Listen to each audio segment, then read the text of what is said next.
ఢిల్లీలో జరుగుతున్న G20 సదస్సులో భాగంగా రెండో రోజు దేశాధినేతలు రాజ్ఘాట్ను సందర్శించారు. గాంధీ సమాధిపై పుష్పగుచ్చం ఉంచి నివాళులర్పించారు. ఉదయమే భారత మండపం నుంచి బయలుదేరి రాజ్ఘాట్కు చేరుకున్నారు. అప్పటికే అక్కడికి చేరుకున్న ప్రధాని నరేంద్ర మోదీ వారికి స్వాగతం పలికి స్వయంగా తీసుకువెళ్లారు. महात्मा गांधी के विचारों के जरिए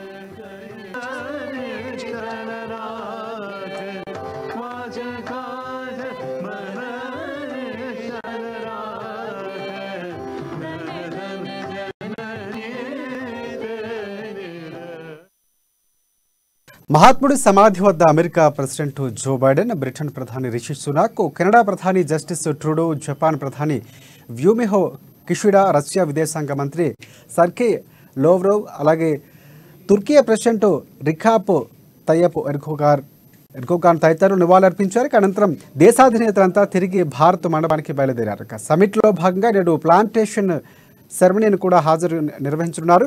ఇక G20 సమిట్ తొలి రోజు శనివారం నాడు ఢిల్లీ డిక్లరేషన్కు సభ్య దేశాలన్నీ ఏకాభిప్రాయంతో ఆమోదం తెలిపాయి. దీంతో పాటు అమెరికా, ఇండియా, సౌదీ అరేబియా, యూరోప్లను కలుపుతూ మెగా రైల్, అలాగే పోర్టు కనెక్టివిటీకి సంబంధించిన మెగా ప్రాజెక్టుకు ఒప్పందం కుదిరింది. G20లోని శాశ్వత సభ్య దేశంగా ఆఫ్రికా యూనియన్ను మోదీ స్వాగతించగా మిగతా సభ్య దేశాలు ఆమోదం తెలిపాయి.